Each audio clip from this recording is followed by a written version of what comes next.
오늘 교과연구 시간에 오신 미치교회 성도님들을 주님의 이름으로 환영합니다. 오늘 월요일 교과연구의 주제는 선물을 받을 준비를 하다입니다. 다 함께 기도로 오늘 교과연구를 시작하겠습니다. 존귀하신 하나님 아버지, 오늘 저희를 주님의 말씀 앞으로 인도하여 주셔서 귀한 말씀을 함께 나눌 수 있는 은혜를 허락하시니 감사합니다. 이 시간 저희의 마음과 생각을 주님께 향하게 하시고 말씀의 깊은 의미를 깨닫게 하여 주시옵소서. 시내산에서 떨리는 마음으로 주님의 말씀을 기다렸던 이스라엘 백성들처럼 저희도 겸손하고 깨끗한 마음으로 주님의 음성을 듣기 원합니다. 성령님께서 저희 각 사람의 마음을 조명하시어 주님의 사랑이 담긴 이 말씀이 저희의 삶의 나침판이 되게 하여 주시옵소서. 이 모든 말씀 저희를 사랑하시는 예수 그리스도 이름으로 간절히 기도드리옵나이다. 아멘. 이스라엘 백성이 이집트에서 나와 시내산 앞에 도착했을 때 그들은 노예의 삶에서 벗어난 지 얼마 되지 않은 상태였습니다.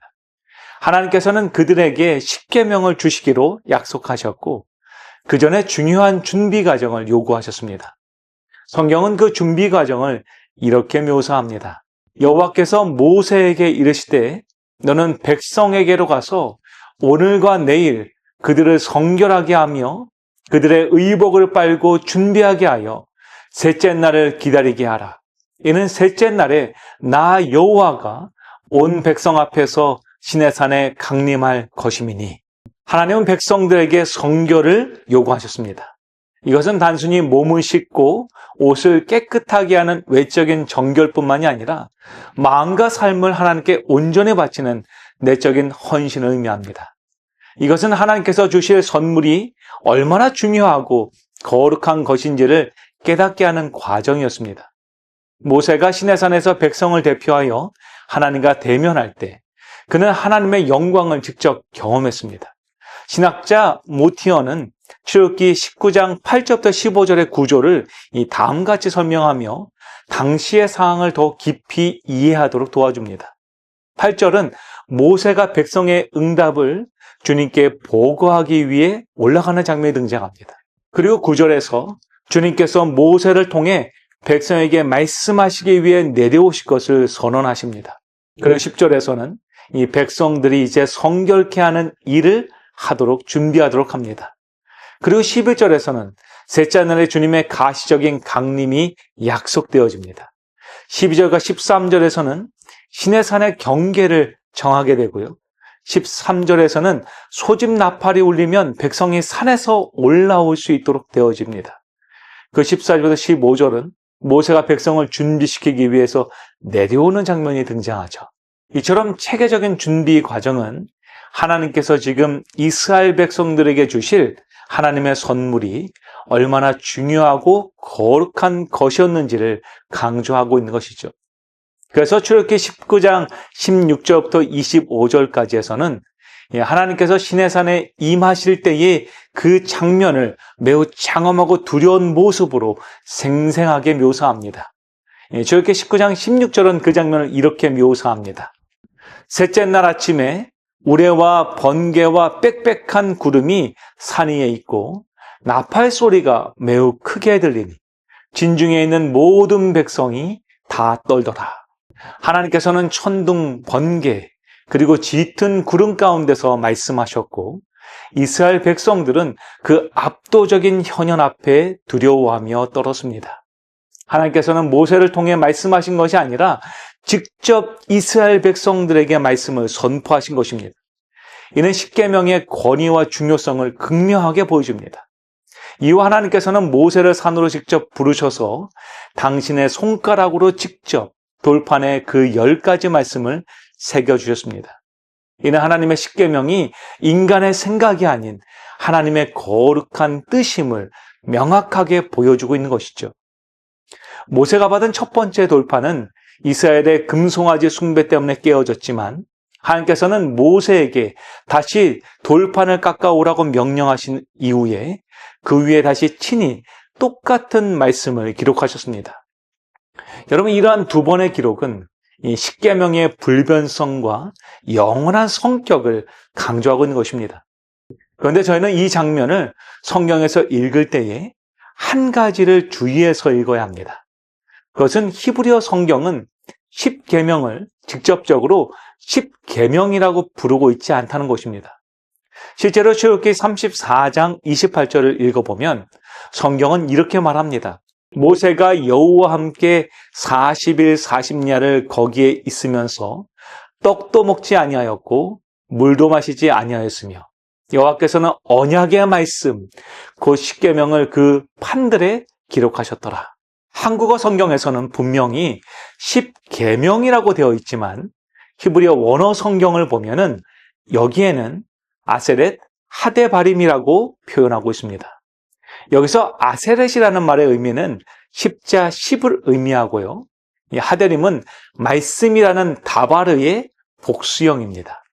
곧 10개의 말씀들이라는 의미이지 율법의 의미가 아니라는 것이죠.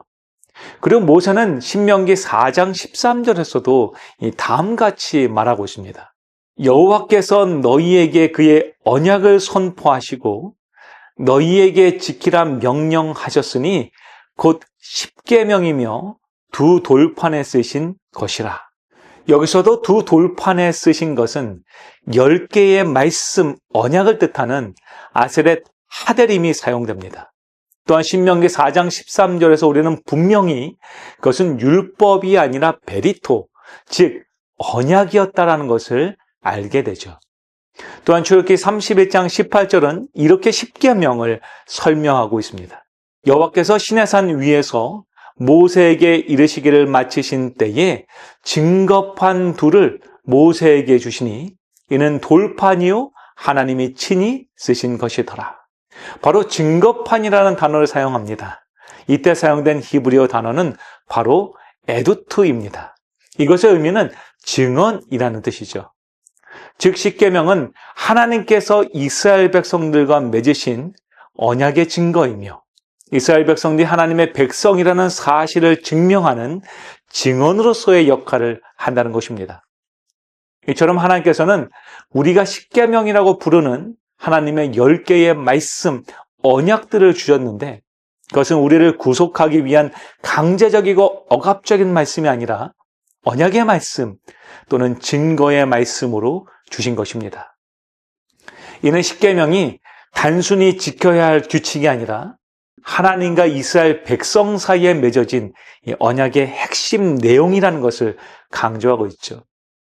이런 하나님과의 언약은 이 관계를 전제로 하며 십계명은 그 언약적인 관계를 유지하고 풍성하게 하는 이 기본적인 원칙인 것입니다. 그래서 사도 바울은 로마서에서 율법을 사랑으로 요약하죠. 그는 말합니다. 피차 사랑의 빚 외에는 아무에게든지 아무 빚도 지지 말라. 남을 사랑하는 자는 율법을 다 이루었느니라.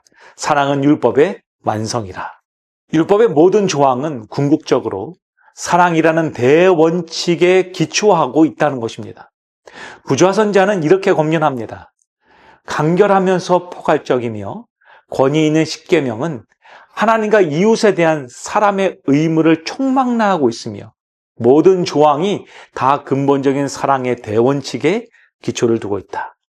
내 마음을 다하며 목숨을 다하며 힘을 다하며 뜻을 다하여 주 너희 하나님을 사랑하고 또한 내 이웃을 내 몸과 같이 사랑하라. 십계명 가운데는 이 원칙들이 구체적으로 표현되어 있으며 그것은 사람의 상태나 환경에 적용할 수 있도록 되어 있다. 이처럼 하나님께서 주신 말씀인 십계명은 하나님의 사랑과 이웃 사랑이라는 두 축으로 나누어져 있습니다.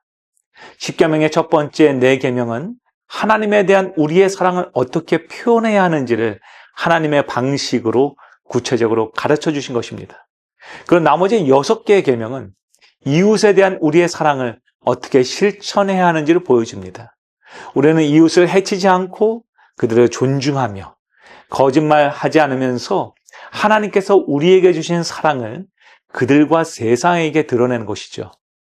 십계명은 우리에게 재앙과 속박을 주기 위함이 아니라 사랑의 관계 안에서 진정한 자유와 행복을 누리게 하기 위해서 우리에게 주신 하나님의 선물인 것이죠. 사랑하는 성도 여러분, 하나님께서는 오늘날 우리에게도 동일한 사랑의 선물을 주었습니다.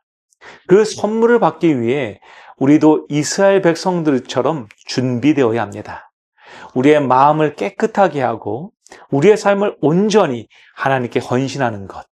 이것이 바로 하나님의 사랑의 선물을 온전히 우리의 생애 가운데 누릴 수 있는 참된 준비인 것이죠. 우리 하나님의 계명을 단지 지킴으로써 무거운 짐을 얻게 되는 것이 아니라 우리를 향한 하나님의 사랑의 표현으로 이해할 때 우리는 기쁨 가운데 그분의 뜻을 따르게 되는 것입니다.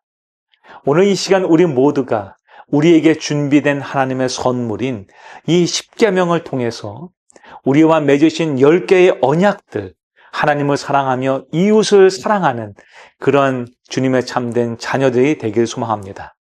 오늘 우리 주님께서는 그분의 언약의 말씀을 우리의 마음의 돌비에 새기기를 원하십니다.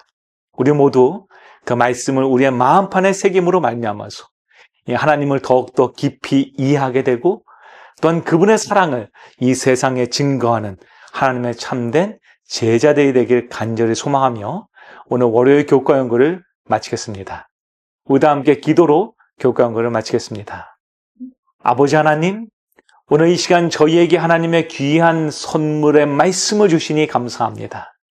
저희가 출애굽기 19장의 시내산 장면을 통해 하나님의 거룩하신가, 주님께서 주신 말씀의 깊은 의무를 다시금 깨닫게 해주시니 감사합니다.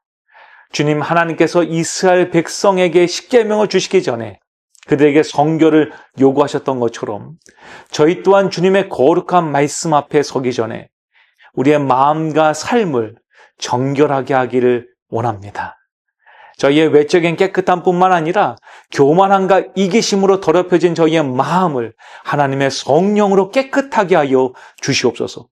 그래서 주님께 온전히 헌신할 수 있는 우리의 내적 준비를 하는 주의 백성 되게 하여 주시옵소서. 사도 바울이 사랑이 율법의 완성이라고 고백할 수 있었던 것처럼 저희의 삶이 하나님의 사랑과 이웃 사랑이라는 두 기둥 위에 굳건히 설 수 있도록 아버지 축복하여 주시옵소서. 그래서 저희에게 주어진 이 주님의 계명이 저희의 삶을 무겁게 하는 무거운 짐이 아니라 우리의 삶 가운데 계신 하나님을 발견하게 하는 참된 도구, 주님의 귀한 선물 되게 하여 주시옵소서. 오늘 주신 이 말씀들을 저희의 마음의 돌비에 새기길 원합니다. 이 말씀들이 저희의 삶의 나침판이 되어 흔들림 없이 주님께로 나아가게 축복하여 주시옵소서. 이 모든 말씀 우리를 사랑하시는 주 예수 그리스도 이름으로 간절히 기도드리옵나이다. 아멘.